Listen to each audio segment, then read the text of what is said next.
Almost nobody knows this, but most successful ride engineers live and grow up around the attractions industry. So that begs the question, what happens if you have that dream and don't live anywhere near it?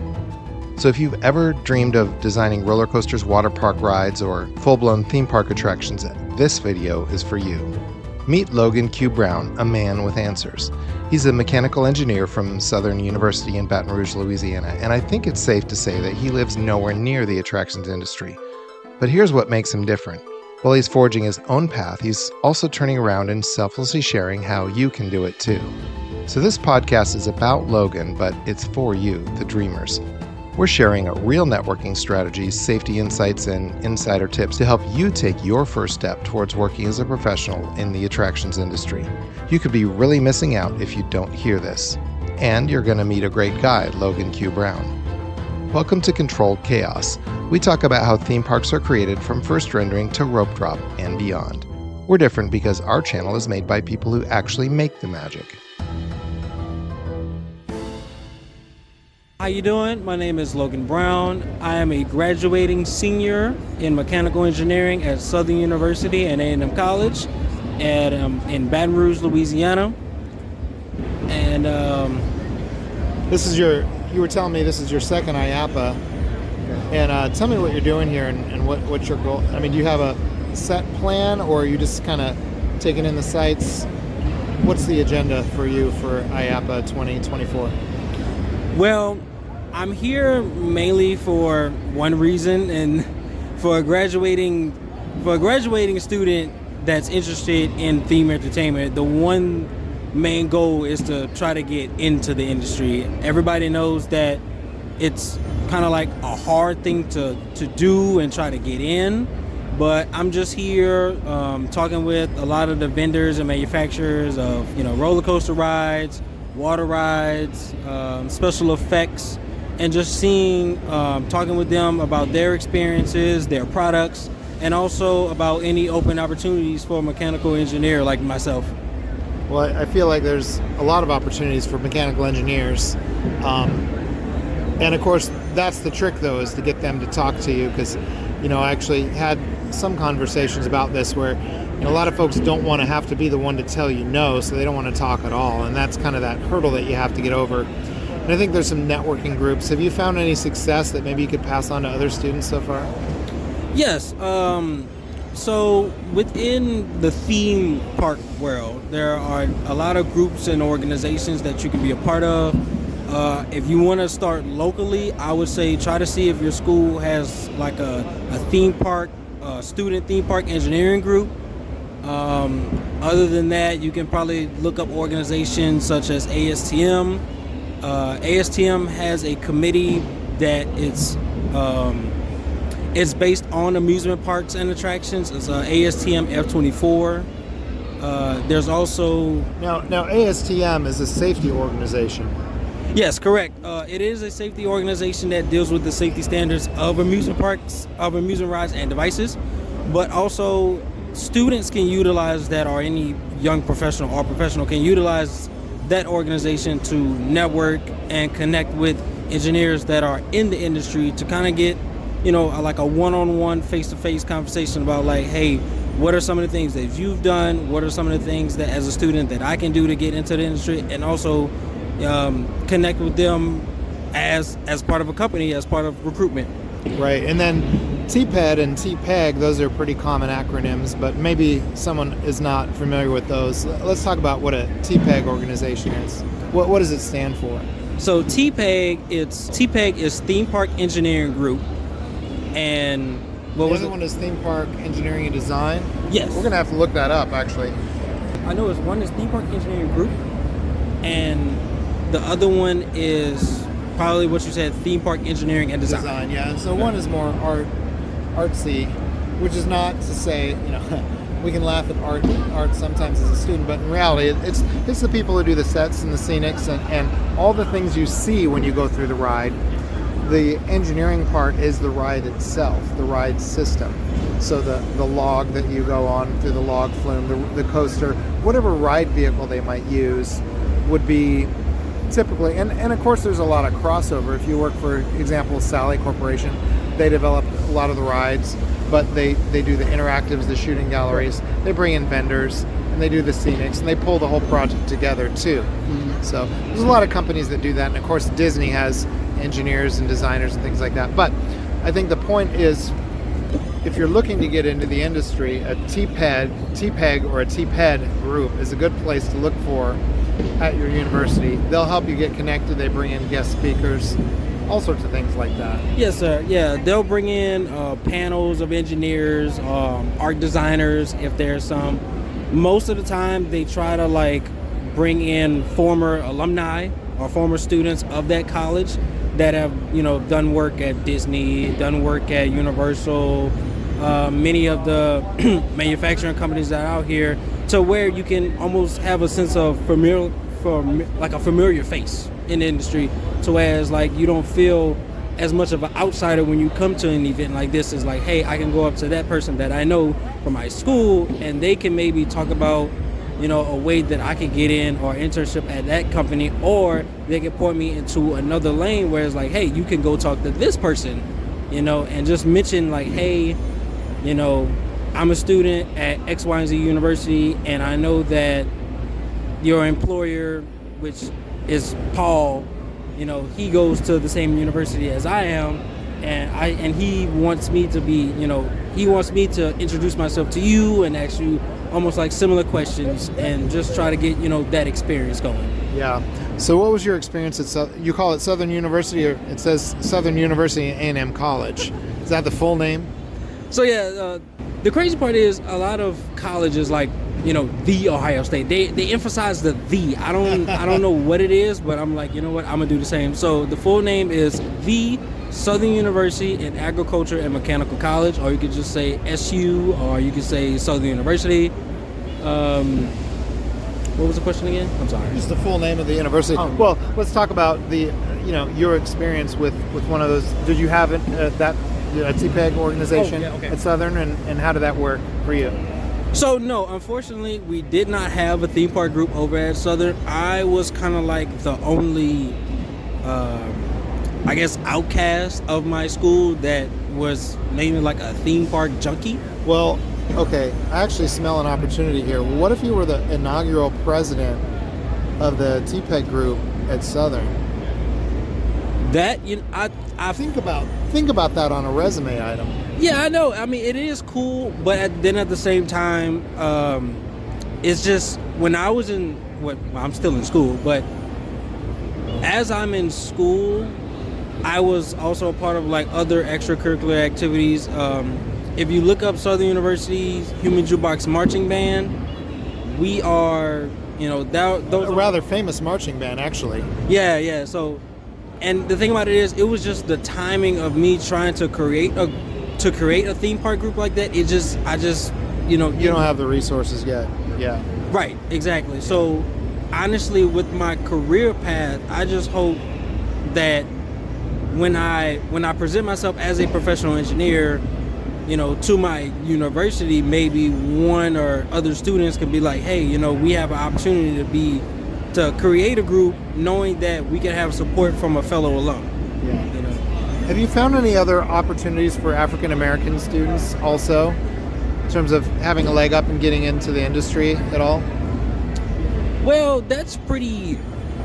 in a way, that's pretty complicated. We could go down a rabbit hole about that, but I would say personally, it's challenging in a way because, well, first of all, I'm an African American, and plus I go to a historically black college and university, HBCU, and the problem is that we really don't see a lot of people that look like us in all these big higher up engineering roles, engineering manufacturing companies, and things like that. But once a famous engineer that I know at Creative once told me, if you can see it, then you can do it. Basically, for African Americans, we have to almost kind of like go on a search hunt for people that look like us in the industry, and almost kind of have that chit chat one-on-one about like, hey, I see that you're an engineer as, let's just say, Disney. As an African American student, we really don't see a lot of us in your shoes. What are some of the things that I could be doing, or maybe the same pathway that you took, to where I could get almost the same level as you. You know what I'm saying? And another thing about it is, it's in this industry as a student, it's very competitive. You know, a lot of these companies, especially like roller coaster manufacturing companies, they really only have like limited spots.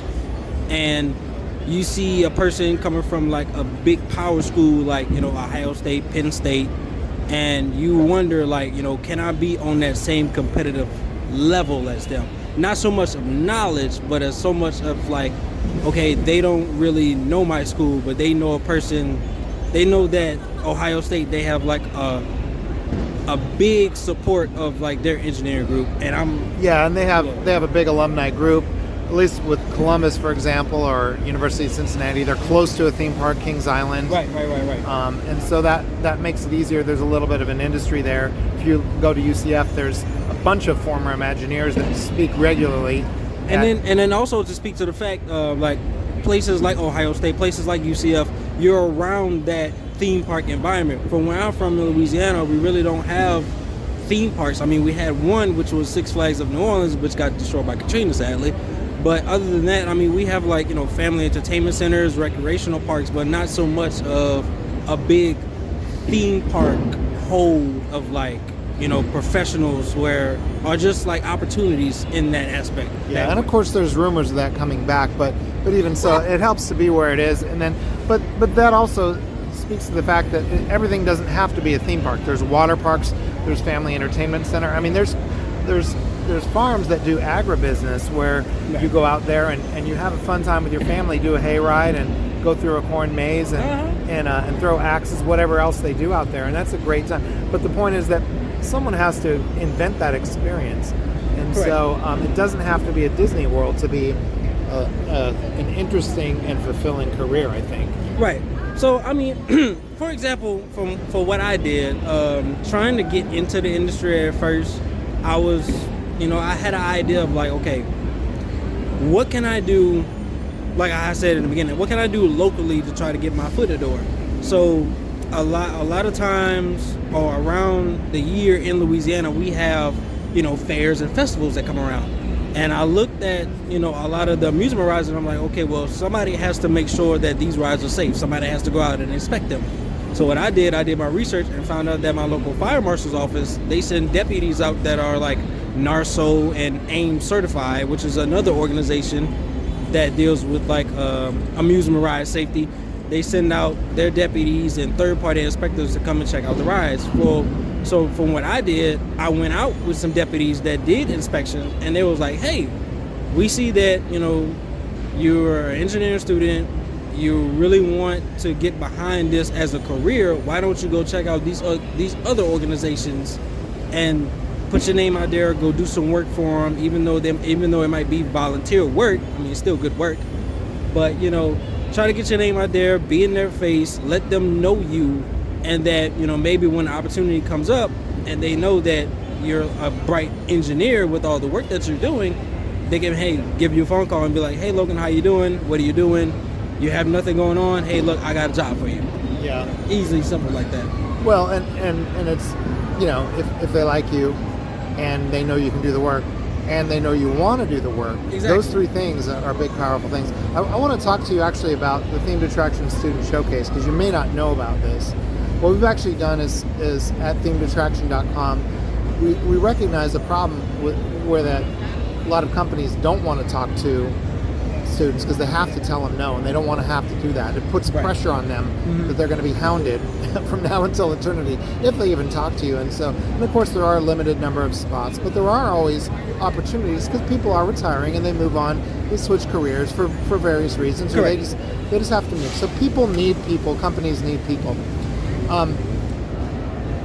But in order to get your work in front of somebody, that's the challenge. And I remember as a young designer, I wanted my work to be in front of people. So what we do is we put together a panel of industry experts that basically review a portfolio piece online for what's like a quasi-competition where you'll get honest feedback on your project, good and bad, but they're industry professionals. So in theory, you've got 4 or 5 people looking at your work and seeing, hey, this guy's got some talent. Right.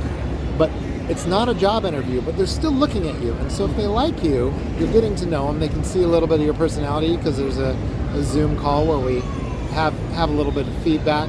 Yeah. And so you get a chance. And see, you just said the magic word. Yeah. It's feedback, because a lot of times, a person can do as much work as they can, but they might think it's good, but if they really don't get that positive and almost like professional development feedback, then they won't know what they've done wrong. Yeah. And sorry, go ahead. And they won't know what they've done wrong, and they don't know what they can, correct themselves about.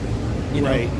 Yeah, and so sometimes a push in the right direction. Have you thought about doing it this way? Or this is how we did it at Disneyland Paris. I happen to be an engineer on this ride, and this is how you solve that problem. Right. So don't do that next time, or change it. There's a story about Tony Baxter at Thunder Mountain, and this is a little bit legend, but you know Tony Baxter or no?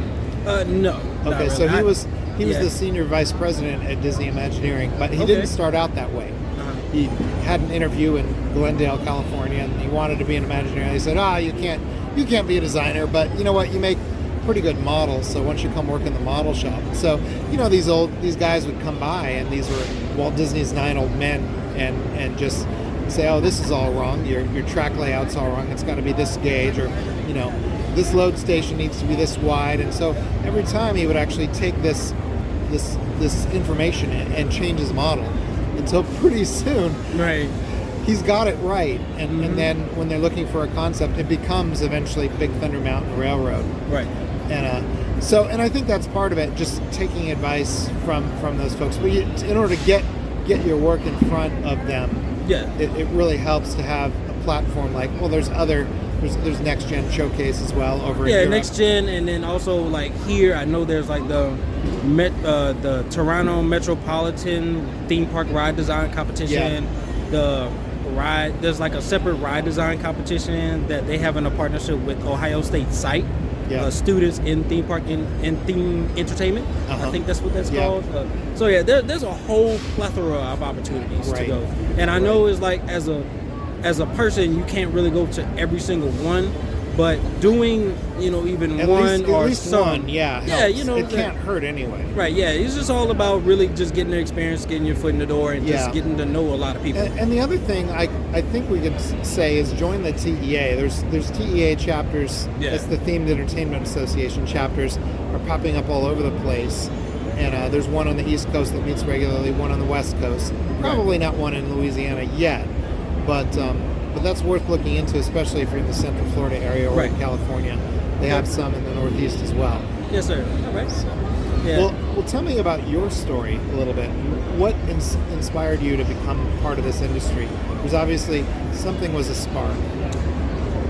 Well, since the beginning, my story, I guess it started out maybe when I was small. So at first, it was just having the love of roller coasters. Like every time I went to a fair, every time I had the opportunity to go to an amusement park like Disney, it was always like, I want to go ride the roller coaster. I want to go ride Rockin' Roller Coaster. I want to go ride what's this called, Magic Mountain, or Space Mountain. Space Mountain. So I wanted to go ride like all the roller coasters.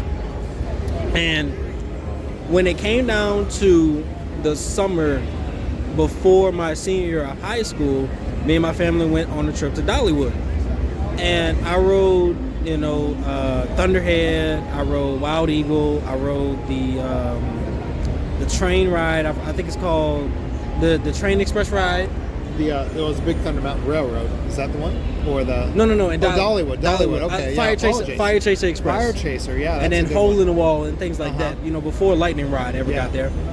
And one point of me riding Wild Eagle, I was standing in the load station, and something hit me. I looked around. I saw the ride structure. I saw the ride vehicle. I saw guests. I saw how guests interacted with the ride. The experience that you get. The experience that they had with the ride operators, and it was just all fun. And something dawned on me where it's like, I really do have a love and a passion about roller coasters. And I know it's coming up to me, choosing a degree in college. So an epiphany happened, and I was just like, well, let me try to merge the things together and just say, hey, look, I want to go and design roller coasters. And from then on, it was like I did research about who designs roller coasters. Well, engineers, most specifically, mechanical, civil, and electrical engineers. And so that sparked that. But then on another side of it, I know that in the industry, we all deal with the risk of safety, with people being injured, people dying and stuff like that. And it wasn't until the Icon Park situation that happened where I felt like there was a terrible accident where a young kid wanted to get on a ride, weighed over 300 pounds. It was an African American guy who weighed over 300 pounds. And I think what happened was he'd already been kicked off a ride because he couldn't fit in the seat. Correct. And then he got in the next seat and he told his mom he was excited, hey, I think I can go on this one. They pushed and not to get too much into the details, but they pushed it closed and I think it touched his body. It wasn't really locked. From what I've heard, I think what happened was they might have, and trust me, I'm not a certified engineer yet. I'm just, this is just my story. But I think what happened was the ride operator probably pushed the restraint enough to where they could see almost like the go light of the attraction. And once they saw that light and they said he was good to go, they just pushed the start button. But it wasn't really closed. It was right at that edge, and his body pressed it so much on it that it couldn't fully close, and then it came unlatched, and unfortunately he passed away. Right. So safety is important. Yeah, safety. You have zero tolerance for that sort of thing. Exactly. In the industry, it just can't happen, and unfortunately, every once in a while it does. And I think the industry's done very well to respond to try to make it as safe as possible. Right. So, with my career, I just found that I wanted to become more of a safety design mechanical engineer, because I just looked at that situation and I thought about what if that could have been my kid, what that could have been one of my family members, and it's okay, well, what solution can we make up to where this could be literally unavoidable, because nobody wants to get injured, nobody wants to die on a ride, everybody wants to have fun and just enjoy and laugh about the experience that they just had. Another thing I would like to add, if you're looking for other opportunities, you can also contact local coaster groups. I know for the Black community, African American community, there's Melanin Coaster Network. I'm sorry, what's it called? It's called Melanin Coaster Network. Yeah. They're on Facebook, LinkedIn, Instagram, YouTube. It's basically a roller coaster enthusiast group that highlights people of color that just has the love and the passion about roller coasters. But we also accept any and everybody that wants to come support the mission and also come out and ride with us. There's also ACE, the American Coaster Enthusiast group, that you could come and do some volunteer work, talk to people in there, and also there might be a former engineer that you could probably talk to. I mean, even as a student, that you could talk to and just pick their brain about all of their experiences and maybe what you could do also as a student to try to get your foot in the door and break into the industry. Yeah, and I think mentorship is really important, as well as just, you're right, networking, getting to know people. I mean, if you go to a coaster enthusiast group, you have no idea who you might run into, and it could be the guy who, if he doesn't have a job, he might know the guy who does. Sure. And funny enough that we are on the topic of that. So last summer, I actually did an internship at Creative, but how I got it was kind of unique in a way. So at first glance, I knew that Universal had offered internships. I just didn't know how to get the internship, because I applied to one maybe 3 or 4 times and always got rejected. Was this Universal Studios or Universal Creative? Do you know? This was Universal Creative, sorry. Okay, Universal Creative. So I found out, because I'm also a student member of NSBE, which is the National Society of Black Engineers. They have a national convention every year in different locations, but I found that Universal Creative goes to that convention, and they also bring out their minority engineers to come and talk to students that attend the convention. So I reached out, and I actually knew an engineer that actually works at Creative that was a black engineer. He's one of the lead engineers on Velocicoaster. His name is Deontay Henderson. And I reached out to him, and I was like, hey, I'm gonna be at the convention. Do you have time to chat? And he was like, yeah, cool. Just come on by the booth. I met him and other engineers, and also their recruitment. The people that do the recruiting, they came out, and they, I showed my face, showed interest that I wanted an internship, and they was like, okay, cool. We'll have your resume. We'll keep you in mind. And then to hone on the coaster enthusiast group, the Melanin Coasters group, the following week, we actually went out to Universal Studios, and we actually had like a meet and greet with some of their professional engineers that were there, and also some of the recruitment people, the HR people that were there too. So I almost hit like a double whammy in a way, to where it's almost like I kind of got my foot in the door that way. So it's just like, man, like just keep your head up, stay positive, always be active in the groups. You never know what opportunity could come up, whether that be, a working opportunity or a networking opportunity like I had to get my internship.